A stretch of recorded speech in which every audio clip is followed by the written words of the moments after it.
बसपा जिला मरुड़ घोषणा आमर दाबी बसपा जिला मरुड़ घोषणा आमर दाबी मंडी रे कटनी चंडी चलिबो नाई मंडी रे कटनी चंडी चलिबो नाई कपा चाषर स्थायी मंडी आमर दाबी कपा चाषर स्थायी मंडी आमर दाबी बुढ़ा बुढ़ी भत्ता 2000 आमर दाबी बुढ़ा बुढ़ी भत्ता 2000 आमर दाबी चाषी एकता जिंदाबाद बृहस्पति जिला चाषी एकता जिंदाबाद। राजरास्ता को ओह्लाई हक मागिले चाषी प्राय 2 घंटा अक्षचक बंद कले विभिन्न स्लोगान मान माध्यम निज निजर हक मागिले। गजपति जिला को मरुड़ी घोषणा रायगढ़ ब्लॉक रे कपा चाषी सरकारी मंडी रे कपा संग्रह गजपतिर समस्त चाष जमी को जलसेचन सुविधा उचित दर रे चाषी काजू संग्रह खाद्य प्रक्रियाकरण शिल्प स्थापन दाबी भी कले। प्राय 2 घंटा काल रास्ता अवरोध कर बसिथिले फल गजपति जिला सदर महकुमा पारलाखेमुंडी फरेस्ट ऑफिस कार्यालय सम्मुख छकरे राजरास्ता अटकी शह शह जानवाहन पारलाखेमुंडी मोहना पारलाखेमुंडी आंध्रदेव ब्रह्मपुर और पारलाखेमुंडी सहर को प्रवेश कर जानवाहन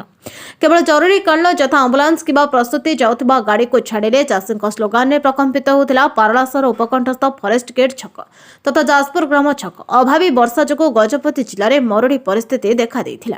यापर बात्या संपूर्ण फसल को उजाड़ी देछि हेले आज पर्यंत कौन स्तर में आम चाषी दुख बुझा कहीं ना एहिपरि विभिन्न दाबी नहीं अड़े बसिथिले ओडिशा नवनिर्माण कृषक संगठन गजपति जिला शाखार सदस्य तथा चाषीगण। खबर पाई जिला प्रशासन तरफ अतिरिक्त जिलापाल राजेन्द्र मिंजक समेत पारलाखेमुंडी तहसीलदार नारायण बेरा पारलाखेमुंडी एसडीपीओ माधवानंद नायक पारलाखेमुंडी आदर्श थाना अधिकारी प्रशांत भूपति प्रमुख आंदोलन तरफ को बहु बुझासुझा करने एवं परे प्रशासन तरफ लिखित प्रतिश्रुति पर रास्तारोक आंदोलन ओह्लैथिले नवनिर्माण कृषक संगठन सदस्यगण पर यातायात स्वाभाविक होइतिबार देखिबाकु मिलिथिले। आंदोलन में नेतृत्व नहीं नवनिर्माण कृषक संगठन राज्य संयोजक शेषदेव नंद अक्षय कुमार और रंजित पट्टनायक प्रमुख एथिरे शताधिक संगठन सदस्य माने उपस्थित थिले। मो ना शेषदेव नंद नवनिर्माण कृषक राज्य संयोजक बर्तमान जो धारणा रास्ता जाम कर निजे देखुं ना धान जो नष्ट होगी पूरा कंठा है गोटे केंडा धान ना से लोक केमी चलिए आम प्राय फास्ट दाबी होगी गजपतिया को मरुघोषणा कर कपा चाषी मका चाषी काजू चाषी कौन सी चाषी समस्या राज्य सरकार जिला प्रशासन आड्रेस करूना जो देखिए कपार अभाव बिक्री होती अन्य राज्य लोक नौ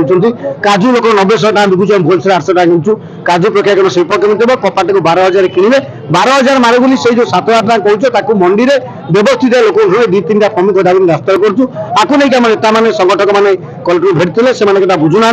सरकार मस्ती करछि फंक्शन करछि ड्रामा करछि क्रिकेट बैट बांधुछि हॉकी खेल करछि चाषी गरीब चाषी बंचिबे ताको काम देने दादन भाव में गजपति जिला पिला हजार हजार भाव में प्रति गाँव जाऊँच चाषी आय बढ़ू ना लोक हाथ को चाकरी नहीं मूल दाबी करूँ मूल कथा हूँ सबू जमी की इरिगेट कर कपा मका काजू चाषी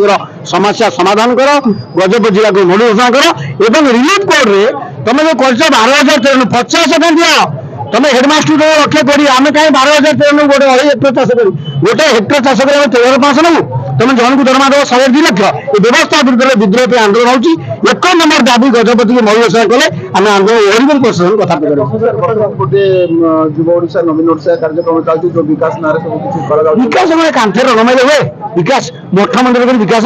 चाषी भात आनी जाता धान बिल थोड़ी घर खाइबा नहीं पिला छुआ स्त्री छाड़ी बाहर विकास विकास नाटक हो इलेक्शन नहीं कौन विकास कर आसी कथा ना धान देखु चाषी धान केमी अमल होती मका चाषी के पैसा पाई कपार के पाइला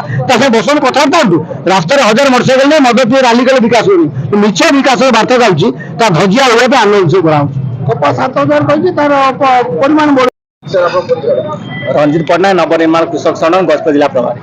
सर कौन आज रास्ता धारणा देखो बारंबार आम कलेक्टर को दायित्व दे सारी गजपति जिला को मरुड़ी घोषणा करूँ कपा चाषर स्थायी मंडी करूँ आज को दीर्घ दिन है आम बारंबार कलेक्टर सहित कथा पर भी सी आज पर्यटन बारंबार कहते इनक्वारी हम मसे पर इनक्वारी हम मसे गड़ी चलते आज पर्यटन इनक्वारी है कि मरुड़ी घोषणा कलानी मरुड़ी चाषी मान 1,000 एकर टंका खर्च 1,000 एकर नष्ट होती मरुड़ी घोषणा करी चाषी क्षतिपूरण टंका ना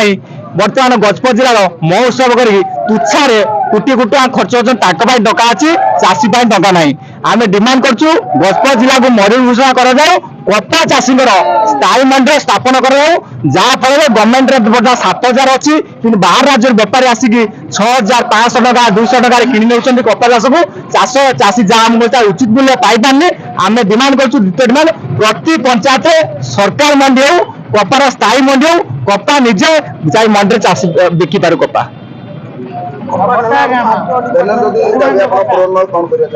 ନିଶ୍ଚୟ ଭାବେ ଆମେ ଏଇଠି ଅନିର୍ଦ୍ଦିଷ୍ଟ କାହିଁ ବସିଛୁ କଲେକ୍ଟର ଆସିବେ ଆଲୋଚନା ହେବେ ଯଦି ସେ ଆମକୁ ଠିକ ଭାବରେ ପ୍ରତିଶ୍ରୁତି ଦେଲେ ଆମେ ଉଠିବୁ ନହେଲେ ଆଗାମୀ ଆନ୍ଦୋଳନ ଜାରି ରହିବ ମୁଁ ଗୋଟେ କୋଷକୋଟ ଆଜ୍ଞା ଆମର ବାର୍ଷିକପୁର ଆମର ପଞ୍ଚାୟତ ଅଛି ମଧୁସୂଦନପୁର ଆମର ଚାଷୀଙ୍କର ଅବସ୍ଥା ଆଜି ପର୍ଯ୍ୟନ୍ତ ଗଭର୍ଣ୍ଣମେଣ୍ଟ ଯେକୌଣସି ଗଭର୍ଣ୍ଣମେଣ୍ଟ ହେଇଗଲେ ମଧ୍ୟ ସମାନ ପୁରା 100% ଭାଗର କିଛି ଇଏ କରୁନାହାନ୍ତି ଆମର ଦାବି ଯାହା କିଛି ପୂର୍ଣ୍ଣ କରୁନାହାନ୍ତି ତାପରେ ଆମେ ଯୋଉ ଚାଷୀ କପା ଲୋଡ ଗୁରୁକୁଳ ନେଲା ବେଳକୁ ବି ଗାଡି କାହାକୁ ବୁକ୍ କଲେ ସେ ଗାଡି ବାଲା ଆଗ୍ରହ କରିଦଉଛି ବାବୁ ଫାଇନ ତମେ ବାନ୍ଧିବୁ ବୋଇଲେ ଆମେ ଆସିକି ଗାଡିରେ କପା ଲୋଡ କରିବୁ ନହେଲେ କପା ଲୋଡ କରିବୁ ନାହିଁ ଆମେ କି ଆଟିଓ ଫାଇନ ପକଉଛି ସବୁବେଳେ ଚାଷୀ ଗୋଟେ ଜିନିଷ ଲଗାଉ ଫାଇନ ପକେଇକି ହଇରାଣ କରୁଛୁ ଆଟିଓ ଡିପାର୍ଟମେଣ୍ଟ ଏଟା ମେନ୍ ପ୍ରୋବ୍ଲେମ ତାପରେ ଆମେ ବର୍ତ୍ତମାନ ରେଟ୍ 6,300 400 ଟଙ୍କାରେ ବାହାର ଦେଶକୁ ଯାଉଛି ଅଲଗା କାମ୍ପାନୀ ଯାକ ଏବେ ସିସିଆଇ କଣ କଲା 7,020 ଟଙ୍କା ରେଟ୍ କହିଦେଲା ତାର ବହୁତ ପଟ୍ଟା ଦିଅ ତମର ଆଧାର କାର୍ଡରେ ପଇସା ଛାଡ଼ିବ ତମର ଆକାଉଣ୍ଟ ଦେଲେ ହବନି ଯେ ଚାଷୀ ନିଜେ ଆକାଉଣ୍ଟ ଦେବ ସେ ଆକାଉଣ୍ଟ ଚାଲିଛି ନା ବୋଲେ ତାଙ୍କେ ଯୋଉ ଆଧାର କାର୍ଡ ଦେଇକି ଆମର ଜିରୋ ଆକାଉଣ୍ଟ ପଇସା ଦେଲେ ହଇରାଣ ହେଇଯିବ ଆମେ ସେଥିପାଇଁ ବୋଲିକି ସବୁ ଯାକ ସମାଧାନ ଆମକୁ କଲା ଯାଏ ଆମେ ଏଠି ବସୁ ସାର୍ ଏତିକି ମୋ ବକ୍ତବ୍ୟ ଗଜପତି ଜିଲ୍ଲାରୁ ଭାସ୍କର ସ୍ୱୟଂଙ୍କ ରିପୋର୍ଟ ନ୍ୟାୟବତୀ ଟିଭି।